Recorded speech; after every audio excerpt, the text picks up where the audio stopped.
The latest film that I worked on was Captain America 4, and I didn't expect the military knowledge to come to play as much as it did on that movie. So there was quite a lot of military scenes and references in that movie. I've always been interested in film since I was a child. My grandpa was a film editor for NBC 30 in Connecticut. He was one of the first people to open up that studio. So he instilled a love of film. I actually started acting when I was a kid, so I actually started in front of the camera, and have been in love with being on film sets since. I graduated in 2012, at the beginning of 2012, and started trying to get my feet in the industry, and I realized very quickly that being a starving artist was tough, and it was going to be quite a lot of starving to the artist.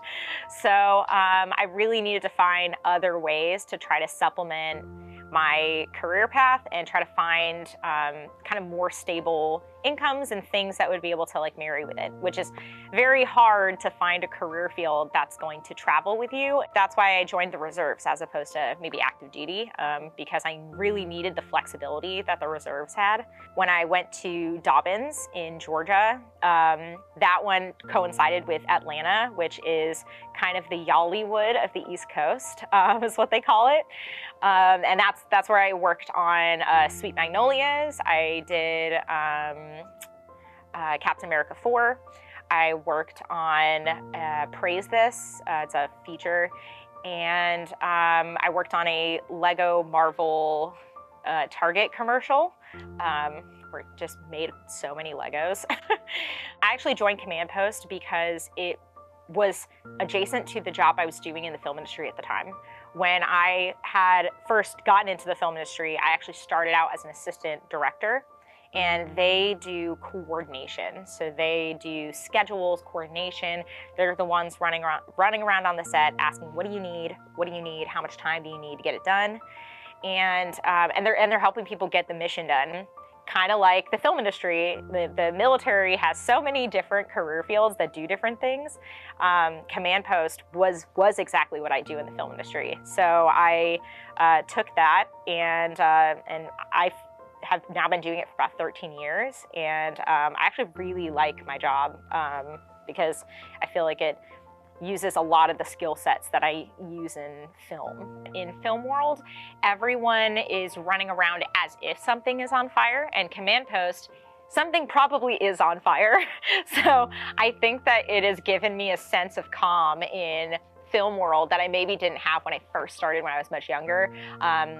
If we had something go wrong on the set, I was sprinting into action and trying to make sure that it got done in time because we had tight schedules to go by.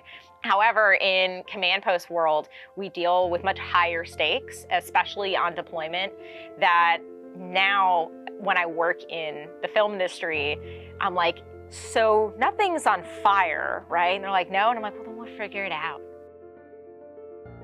I've always had kind of this one foot in each world. So in between gigs, I've taken deployments, I've taken TDYs, and when this strike hit, this was something that I could go to, and I also took a full-time position here at the reserve base. So I think I've had a lot of different options available to me because I made that choice early on. In the film industry, we have directors that are running all these departments. They are the captain of the ship. They're telling us where we're gonna go, what the vision is, and we're all fulfilling that vision. We have a wing commander who's doing exactly the same thing, and he has a vision for where he wants this unit to go, the missions we need to fulfill, and all of the units play their part to make that mission happen. It's so interesting to see that like we are doing the same thing slightly differently. Which is just makes so much sense that now in hindsight, living in both of those worlds, but it's always really crazy when I explain it to one of the two and I'm like, you are the same.